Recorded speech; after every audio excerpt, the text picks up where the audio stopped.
Welcome to What Went Wrong, where today we're going to be talking about the two-party system, and it's a little bit of a clickbait thumbnail and title, but we're going to be talking about who's responsible for the death of the two-party system. As I'm sure you're all aware, we've seen a massive growth with the minor parties in the UK, more specifically the Green and Reform parties, who are now they've both overtaken both Labour and Conservative in the polls, right? Yeah, Greens are second now, 21% by the latest poll. Yeah, It's so crazy. let's talk about where it started to an extent. For the Green Party, a good indicator of before a big push. Okay, so but before we sort of get into Gordon and Denton, I do need to address that this video was meant to be made a couple of weeks ago. I've been on holiday for the last couple of weeks, and so we had to postpone it, but we wanted to make this video because it's an interesting topic and we wanted to speak about it nevertheless. So unfortunately our sort of breaking news of Gorton and Denton is a little bit outdated, but it's still very, very relevant. So Max, do you want to talk a little bit about what actually happened in the by-election and what the importance is? Yeah, I mean, it's very significant for the two-party system, obviously, because Labour's vote share completely collapsed. They lost half of their votes compared to just about a year and a half ago. And so it really shows how the Green Party, even though they have been growing, they've managed to sort of legitimise themselves in their political landscape and are seen as this like left-wing, well, as a possible contender for the next election on the left wing. And it's the first time that neither Labour or Conservative have been in the top two. Yeah. For election. Yeah. It's unprecedented, really. Yes, so that's quite interesting. So, obviously, the Green Party won. They won 40.7% of the vote. Hannah Spencer being now the MP for Gorton and Denton. It's very controversial, Max. Do you want to speak on why it's very controversial with a certain group of individuals? What, Hannah Spencer or their success as a whole? Just the win generally, I would say.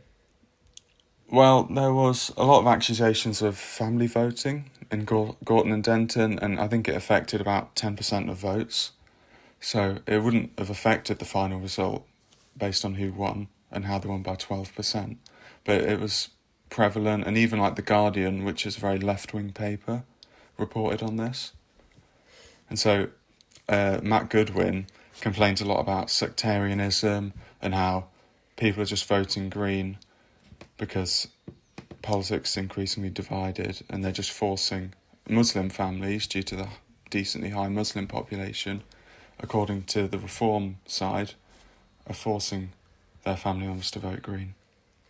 Exactly. And Max briefly mentioned, or he asked me whether it's Hannah Spencer was the controversy that he was going to talk about, and I'm guessing the reason you said that is because of her background in plumbing.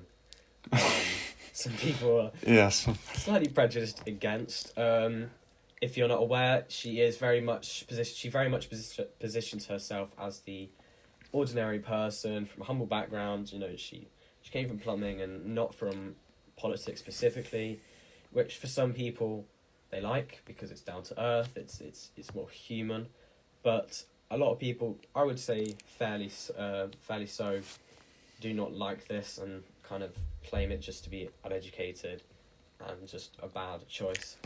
It's an interesting sort of debate, and I can fully understand both sides of why people would be irritated, but also why some people would like. What do you think? Well, the Reform side, there's been a lot of controversy because they constantly talk about how she's not working class, about how it's all an act. But it shows how these movements, which aren't in the two main parties, rely on being like anti-establishment, being a sort of ordinary person and caring about ordinary people's issues. And that's where the success comes from a lot of the time. That's an interesting point. I was thinking about that recently. I feel like these minor parties rely a lot on having no history, in the sense that they use, say, especially Reform, they use Conservatives 14 years in government and pick out their failures and use it very much as their own campaign. and it'd be very interesting to see if Reform were to win, what they would do when they then have those same failures, and I feel like they've not got that crutch anymore.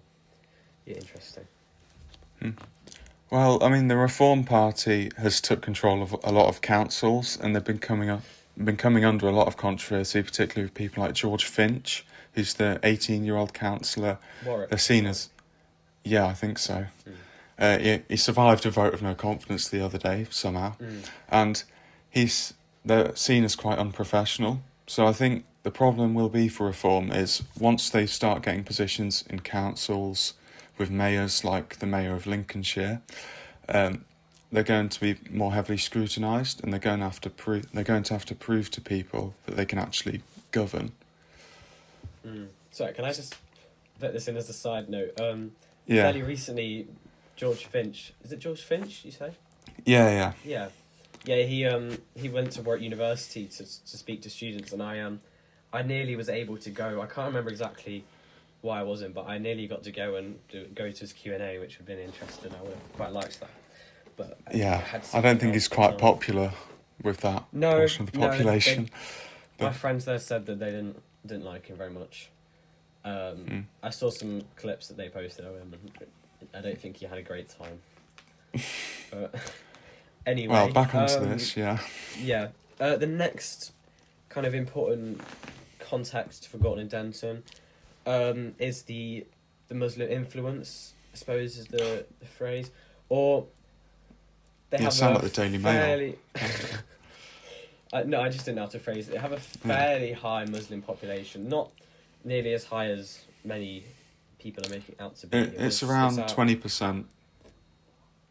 Yeah, 20 to 30-ish, something like that. Yeah. The Green Party were able to fairly efficiently... I don't want to make it sound awful because I don't have an issue with support, this. They were able to use this. They very heavily set themselves on a pro-Gaza stance. Namely, there was some controversy with some people because they printed... Was it a copy of their policies, Max? It's one of their campaign leaflets was in Urdu. There you go. That's what it was. Some people don't like this. I think the issues of this are just... Come on, spit it out. Wrong. I would say is the word. It's just a stretch for no reason. Is there anything else of importance? Yes, we mentioned this is the first time that neither Labour nor Conservatives have even had really a shot at getting this seat. I mean, the Conservative Party got 1.9%. That's horrific. Yeah, but this is like a northern industrial area or post-industrial, so the Conservatives are never in contention in these seats. But it's still quite embarrassing. Yeah, 706 votes. Exactly. And Labour and Conservative combined only got 28%. It's not, which is it's a very big shift. They got less than Labour combined, didn't they? If I can do my maths really quick. What? Yeah, they did. Oh, they got less than Reform, the Labour and Conservatives combined, which really shows how people have abandoned these parties and how they feel free to vote for them. And as you said, it's a more left-leaning seat, and yet even Reform as a right-wing party did better than both of them, which is quite interesting. Yeah, I mean, it's one of the red wall seats, so generally the people there are quite socially conservative, so concerned about immigration, but in terms of economics, it's always been like left-wing. Yeah, they were always Labour seats in the last 100 years. Which I suppose does sort of match Reform in some way. They do have some quite left economic policy. It's like how Boris Johnson was able to canvass a lot of support in the north. It's because they had concerns over immigration. And we're starting to see that again with Reform. A lot of these old Labour seats, who were like always working class Labour areas, have now shifted over to Reform support. It's quite interesting. Okay, so we're going to take a quick break because I don't have a drink. So I'm going to transfer you to me from the future for a short time, so me and Max can go get a drink, and we will see you shortly. Hi everyone, I just want to start off by saying thank you very much for all of the support that we've had recently. It means a lot to us, and we greatly appreciate that. And thank you very much to our very loyal supporters. You know who you are. And if you are enjoying the episode so far, please could you show some of that support and give us a like or something like that, depending on what platform you're on. As I said, it means the world to us, and it helps us quite a great deal. And even if you didn't enjoy the episode, or at least so far, hopefully you'll change your mind. But if you don't like it, feel free to comment and let us know why. As long as you're fairly nice about it, we don't mind any critique and criticism. So thank you very much. Okay, welcome back to the episode. So we're going to move on to our next segment, if you will, which is what the issues with the main two parties are, and then we will lead on to why they're then moving to the minor parties. So, Max, would you like to start off by talking about the issues with the Labour Party at the moment? Wait, actually, I do want to drop, if you want more detail on the Labour Party, I will link our video on the Labour Party just above if you're specifically interested in that, because we did a video on the Labour Party a few weeks ago. Anyway, please continue. Well, I mean, there's a lot of theories as to why they're, not popular and universally hated by a lot of people. One of them is that the Labour Party, which was founded to represent the working class, is no longer doing this. And so we've sort of seen working class voters completely abandon a party which once relied on their votes. And they've shifted mainly to reform. This happened mainly in the industrial north areas, and it shows how the Gorton and Denton by-election shows how there's been a decline in working class support for Labour. Yeah, and it's really shown because both Reform and the Green Party are kind of trying to get this demographic of the middle class men and women. And this is a big part of their success because, as you said, Labour is no longer the face of the working class people, and it's becoming more and more clear as time goes on. Right. So a lot of the reason the working class have abandoned Labour is due to the industrial decline in these places. So places that once had secure work in steel, coal and different types of manufacturing now have low-paid, insecure work as a replacement. And this has caused a lot of people to get increasingly desperate. And there's incredibly high poverty rates, poor access to housing. And so it's very easy for populist right parties to steal voters off of a Labour Party which, did neglect these issues under Blair's government. Now let's move on to the Conservative Party and their 14 years where they've been mediocre at best, with quite a few handfuls of scandals and general issues, as well as raising taxes quite a lot.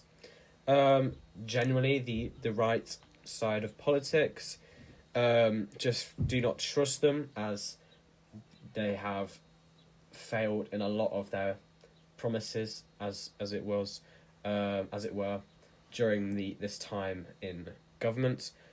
Immigration has not improved massively, inflation has not improved massively, and honestly, not much has improved. So for that reason, a lot of the right side of politics is moving away and to reform, which is part of their massive growth as a party. The Reform Party seem to be very comfortably taking the right side of the Conservatives, the more right-leaning Conservatives, which, as we've mentioned in a previous episode, about partisan disalignment, I think it's the right phrase, Max? Yes. The right side of the Conservative Party, fairly comfortable, moving off to Reform, but the left side seems to be left with a lot of nothing, because there's not great options in the sort of centre right now, with Labour obviously being fairly unpopular and the Lib Dem having a few issues here and there in terms of policy, which a lot of Conservatives would not agree on. For this reason, the Conservatives are becoming much weaker politically, and whilst they are the opposition, they're not doing a great job at doing that. Two different interpretations as to why they've declined. So if we look in the 14 years of government, a lot on the right would say they just didn't do conservative things, and that alienated a lot of voters. And these are Liz Truss's words, so, depends how you view her. They say, well, they raised taxes to a record level, presided over a record increase in the national debt, the NHS is basically broken, and so a lot of key policies which right-wing voters care about were completely unfulfilled, migration being probably the biggest one, with very divisive rhetoric around it and then failing to sort of provide any issues. And it's meant that many people just, as you say, are incredibly appealed to reform.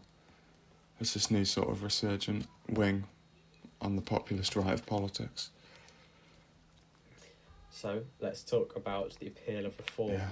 Let's move on to that. Go ahead. Where do you want me to start? Yeah, if you're happy to. Yeah. So, their main thing, their main playing card is definitely immigration. A lot of voters, particularly with high levels of small boat crossings, and I think it was 900,000 immigrants coming to the country last year, feel that, there's a sense of invasion on this sort of right-wing politics, and they sort of present themselves as this patriotic voice against the sort of established parties, and that's probably the sort of core reason behind their popularity. Yeah, I'm going to throw something out and say what you will about it. Oh, God. I will say that the issue of immigration is very inflated, correct? And that there's a lot of misunderstanding about how big of an issue big of an issue immigration is. Well, I mean, the whole perception of it is quite wrong. So a lot of British people will view asylum seekers as the number one sort of immigrant group going to the country, when in fact it's about 1 or 2% of all immigrants. There's been a lot of demonisation towards small boat crossings, mainly, as well, which was caused by Brexit, inadvertently, so we won't go there. But yeah, it's treated as a big issue, and many people feel that their communities, this is a very right-wing argument, that their communities are being sort of taken over. And they constantly argue for integration, particularly on the side of politics. I was going to say that. I feel like the issue's more so a lack of integration rather than the immigration itself, because ultimately immigration does do good things for the country, and I think people forget that. But poor integration is an issue, and there isn't really any positives to poor integration. That's the thing that really needs to be addressed. No. Well, I mean, it depends how you view it. It's all a matter of perspective. A lot on the right wing would say that, on the very right wing of politics, would take sort of a shot against Muslim immigrants particularly. So there was the news about Muslims praying in Trafalgar Square, and that gained a lot of controversy. But those on the left, people like Hannah Spencer herself, would say that actually, immigrants do assimilate. We can cooperate with each other and we can work as a community. So that is probably the biggest clash, I think, between the left and right of politics at the moment. At the moment, yeah, it's a big dividing factor, and I suppose that's probably part of the reason for the growth of the minor parties as well. They've both got firm stances either way, either infamously weak stances. That's not weak but they're very binary. They're very opposite, Reform and Green, in terms of their policy on immigration. Whereas, if you look at Labour and Conservative, they're both a little bit mushy on the whole on that whole issue. So that's probably a big factor to their. Well, no, it is a big factor to their issues. Have we got anything else to speak about for reform? Well, we can talk about how the Conservatives sort of responded to their immigration rhetoric, I suppose. Do you want to speak about that? Yeah. So, Kemi Badenoch, ever since she became leader, has took the party in this sort of right-wing direction. So there's been leaving the ECHR, and her message has been very tough on immigration as well, which could be a good thing for the party, but ultimately, if you can't differentiate between the Conservatives and Reform, then voters will not trust the Conservatives based on their record, and I think it's putting them in a very sort of weak position in politics currently. Labour has a very interesting stance, because there's Shabana Mahmood, who's a part of the blue Labour faction, who want tougher immigration, who are more socially conservative. And so there's a tension between her policies as Home Secretary and the more progressive aspects of the party.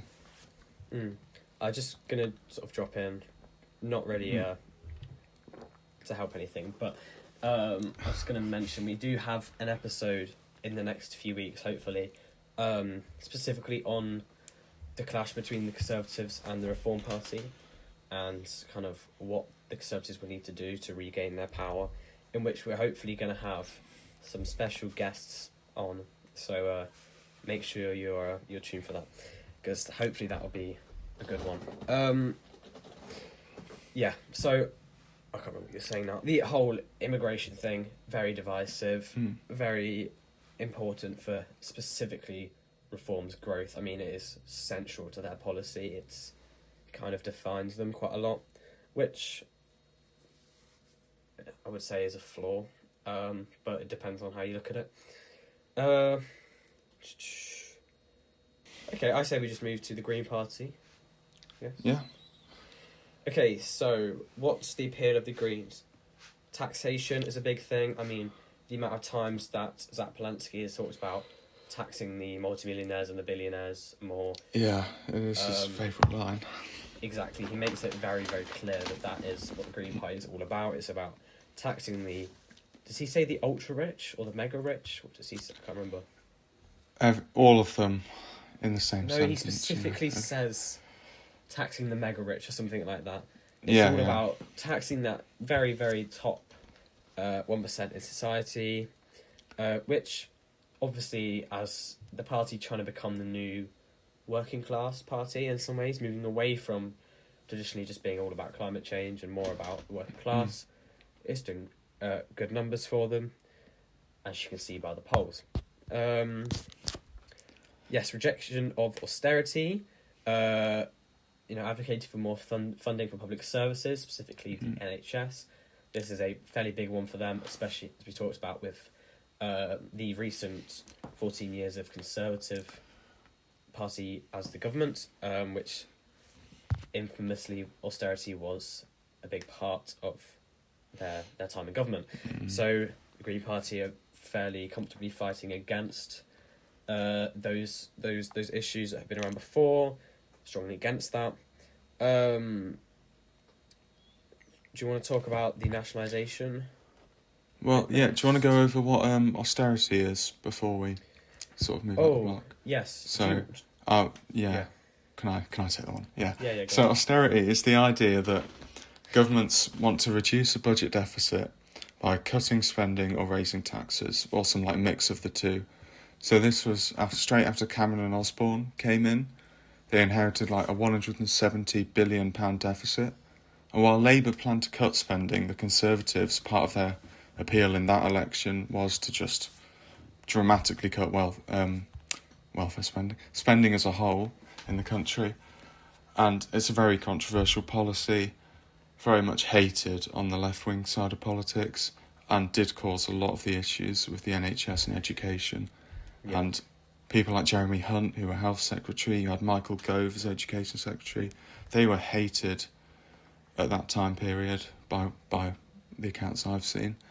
And it's been a highly unpopular policy on the left. People like Corbyn have pushed to reject this and spend more, and Polanski is sort of continuing that like sort of Corbynite vote to reject austerity politics.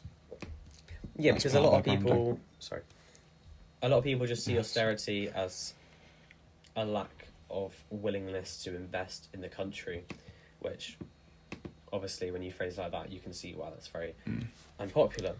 And a big reason why the Greens are against austerity. Oh yeah, so you can talk about the nationalisation. Yeah, do you want to? I mean, Mm-hmm. well, it's interesting really because Labour was always historically the party of nationalisation.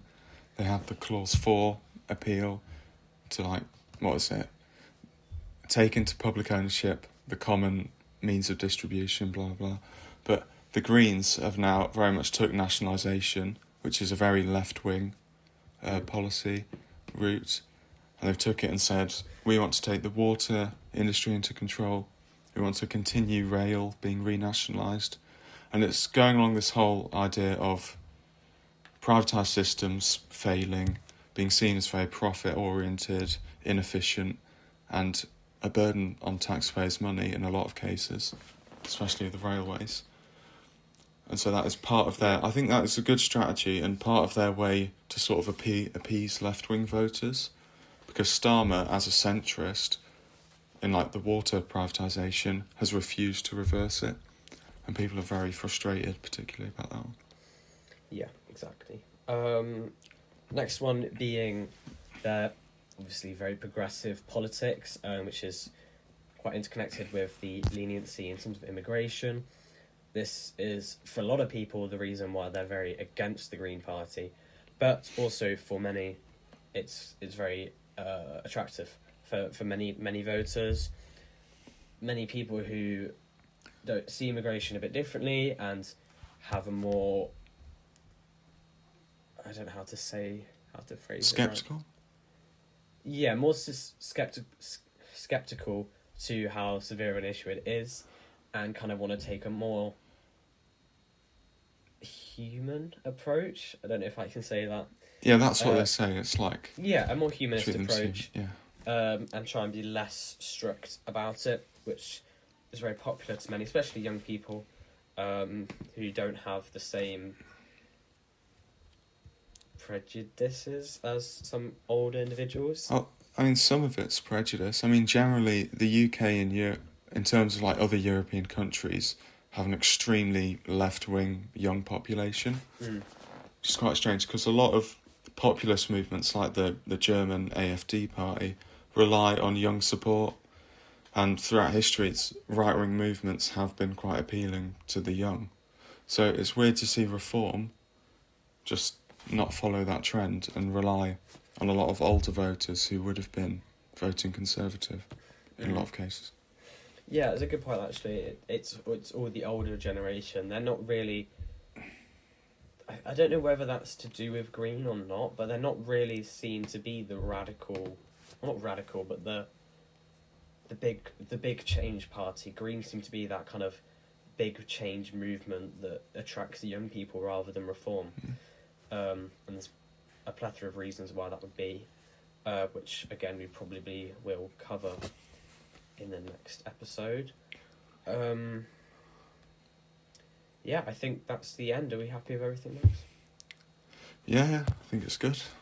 Okay, thank you very much for watching, and we'll see you in hopefully a week or two for the next episode. Thank you very much.